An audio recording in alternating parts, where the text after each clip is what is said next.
Friends behave. Amerika has never been the friend of Ukrainians, and we are not the friends of the Filipinos. We don't like you.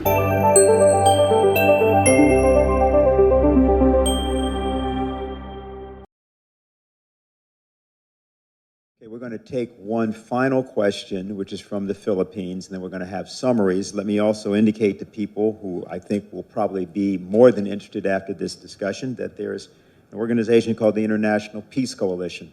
The person who convenes that each week is Anastasia Battle, who's here to my left, and I'm going to have her say something about that at the very conclusion.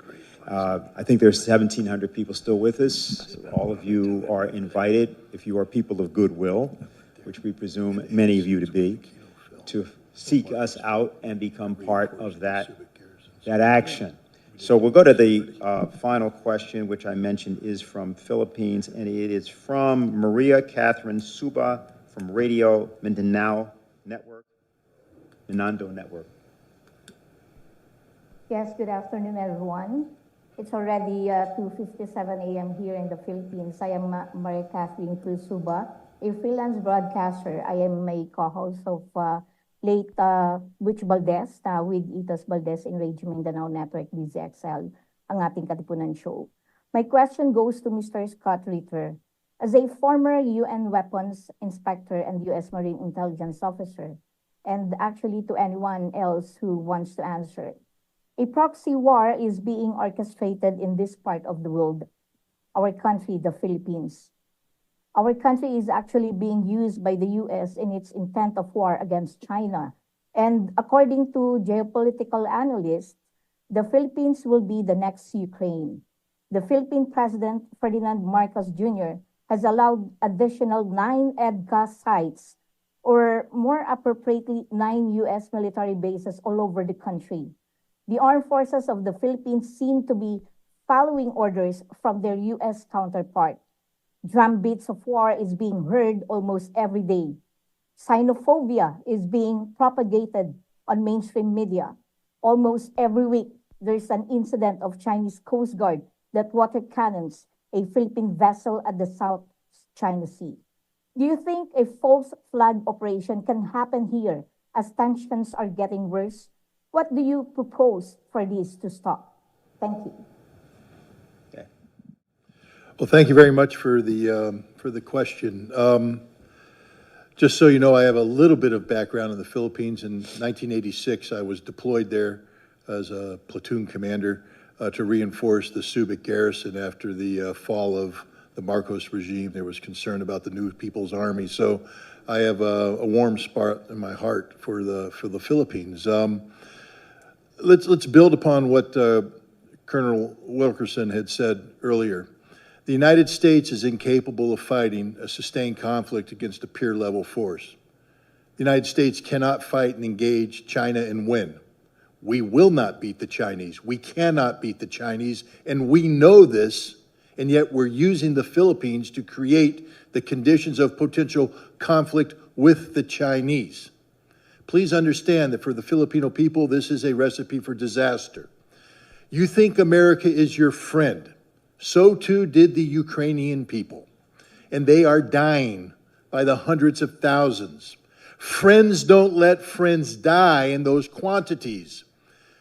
The Ukrainians have been displaced by the tens of millions. Friends don't let friends have their cities destroyed in this manner. Friends don't let friends have families separated, have mothers and children destined to a life of refugee status and perpetual poverty. That's not how friends behave. Amerika has never been the friend of the Ukrainians, and we are not the friends of the Filipinos. We don't like you. If we did like you, we wouldn't be doing this to you. We are using you. You are a tool. Nothing but a tool, and when the tool ceases to be useful, we will discard you. And discard you means usually after a war that devastates you. We are using you to gain some sort of momentary leverage over the Chinese. We will fail. The Chinese will win, and you will be destroyed. End of story. It's high time the Filipino people pressure their government to start sitting down and engaging the Chinese government responsibly. China is not your enemy. China is your neighbor. China is your friend. China doesn't want war. And if you would engage China in diplomacy, and as we've all indicated here, America has long since lost the skill set necessary to carry out diplomacy, but the Philippine people can reignite this, to relearn it, to use this skill to prevent a war. But if you continue to behave as colonial subjects, and I know that's a sore subject in the Philippines, because you were the colonial subjects of America. We still view you as our colonial subjects. We don't like you, we don't care about you, we just want to use you. Grow up.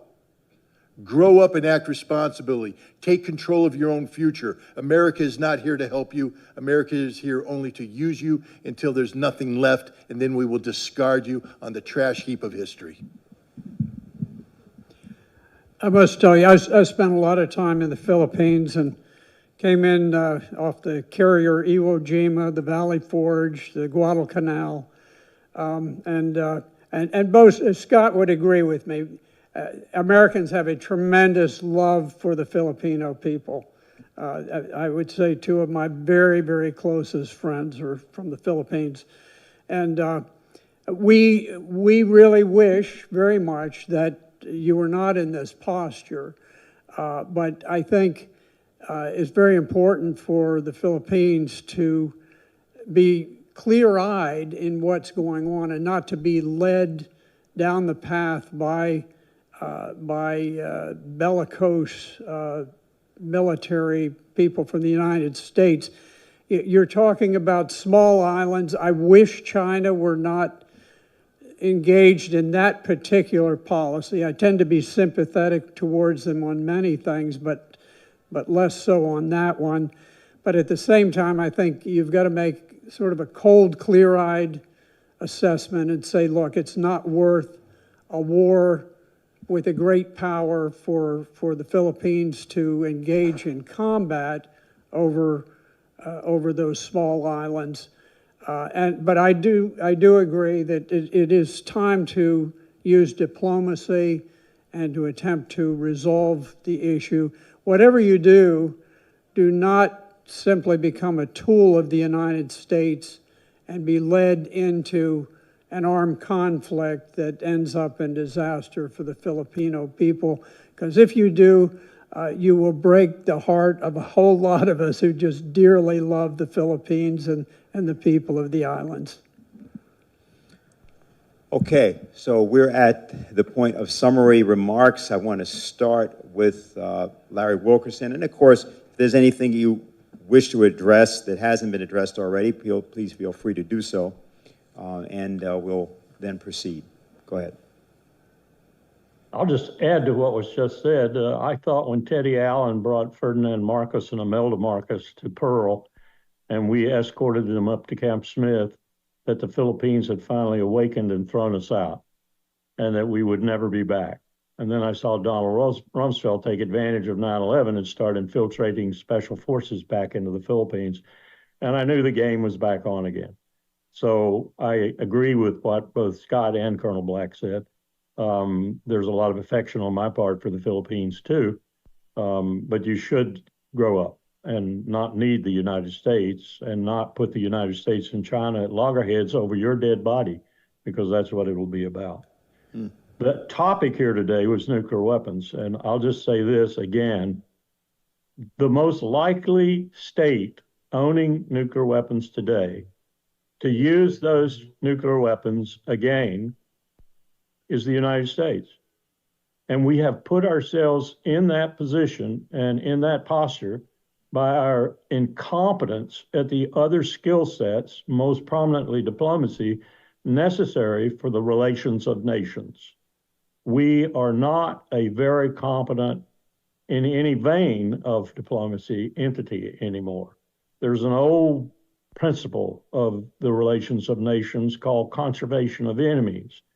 Simply stated, it says that a prudent state never has any more enemies at any one time than it can handle. We have 3.6 billion and growing every day, probably by 100 million a week, people who hate our guts, who detest us, who are fed up with us, who think the rules-based order is our rules and orders to them. That's not going to last. It's not going to preserve us. It's not going to preserve our empire in any way, fashion, or form. So if we don't change very quickly, we're going down. And what I would advise people like the Philippines and Australia and other of our good allies over this last 50, 60, 70 years is to check your six really closely and see what you can do to make accommodations with the other powers in the world, most prominently Russia and China, but India is big time in there too. India will be a replacement for China if she just keeps her act together for the next 20 years. And then we'll have those two countries at loggerheads. But you're looking at a dying empire. You're looking at a dying empire. And if we don't do something about it, we're going to have a really bad death rather than a death, say, like Britain had, where she is still around, stupidly led by Rishi Sunak, but soon to be gotten rid of, probably. So it's a different world. It's a totally different world. It's no longer unipolar. It's multipolar. And it's going to act that way. It's going to have a new financial system, a new monetary exchange system, a new banking system. Everything's going to be new. And we're going to be on the outside unless we learn to accommodate. And you learn to accommodate with that deft instrument of national power called diplomacy.